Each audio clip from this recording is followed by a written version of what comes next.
o Celta. Houbo varios intres do partido nos que o conxunto vigués xogou un gran fútbol, derrotou con moita comodidade o Alcorcón e aí están os resultados. Son 6 triunfos consecutivos. Quen oía decir cando comezaba a Liga e perdía na primeira xornada co Barcelona B en Balaídos, pero a partir de aí todo vitorias. Sí, aparte con moitísima facilidade para gañar. Desta volta que ten un Alcorcón especializado en presionar, especializado tamén en xogar fora da casa. A verdade é que o Celta atopou recursos para enfrontarse a este tipo de situacións e a verdade é que cun estilo de xogo fenomenal. Aí David Rodríguez pedía penalti nesa acción ao inicio do encontro, non sei como viches ti. Pois a verdade, quizáis non semella para sinalar a pena máxima, o que pasa é que o Celta non importou, enseguida non tardou nada en facelo 1-0. Aí está a acción e o conxunto vigués que conseguía adiantarse no marcador despois desta xogada que termina con ese gran disparo de Roberto Lago. Estreábase como goleador.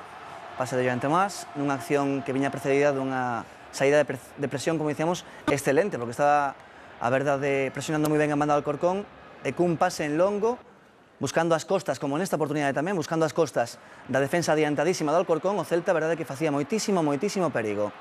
Celta ten moi claro a que xoga, con Paco Herrera chegou quizáis esa definición do fútbol que quere facer para esta categoría, para a segunda división, despois da travesía dos últimos anos. E cun de Lucas que enamora tamén, aí tirou o pau, tivo varias oportunidades de marcar, e desta volta non puido anotar, pero desde logo que está a ser o ídolo, e con argumentos para ser o ídolo da afección celeste este ano. É que un home que ten calidade, e iso sempre é de agradecer. Neste partido lembren que non estaba Roberto Trasorras, cumpría a súa sanción despois da expulsión da xornada anterior. Aí David Rodríguez tiña esa boa oportunidade que salvaba o gardameta Babín, chegaba en contra o descanso, pero vexan esta acción porque é un auténtico golazo. Xogada combinativa, participan varios xogadores do equipo vigués e o que culmina é David Rodríguez, que leva xa 6 goles. Que placer debe dar, finalizarse unha xogada, David Rodríguez fenomenal, Joan Tomás que sustituía a Trasorras, ollo porque fixo sensacional Joan Tomás, é unha alternativa máis e pode ser máis que válida para o resto da temporada. E chegaba así ese segundo gol pois que prácticamente deixaba moi encarrilado o partido. Sí, porque ademais o Celta non pasaba por apuros, o Alcorcón non tiña capacidade de reacción. 6 goles de David Rodríguez, fenomenal. Sí, David Rodríguez finalizando de calquera xeito, temos visto xa marcar de moitos xeitos distintos nesta campaña. Si está acertado ante a portería contraria, iso é moi importante, aproveitar esas oportunidades.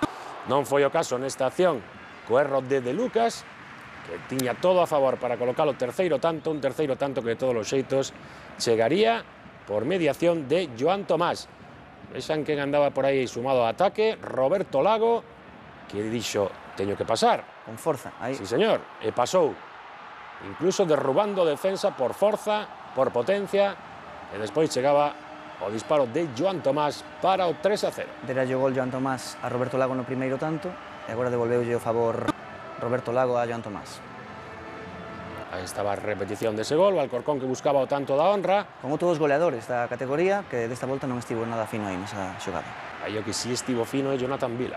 Quitándolle aí o remate a Quini, e última dun bello coñecido do Celta, de Fernando Sales, un partido con 3-0, as valoracións supoño que todas positivas.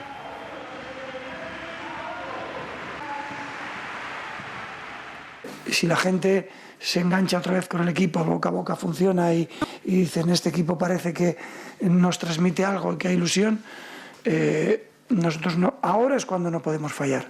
O sea, ahora estamos dando el paso, estamos enganchando a la gente está sensacional, creo que ese binomio funciona y ahora es cuando no podemos fallar. El Celta muy bien, en todo, muy bien, señor equipo, no sé. Yo creo que ha hecho 3 goles y ha podido hacer 3 goles más perfectamente.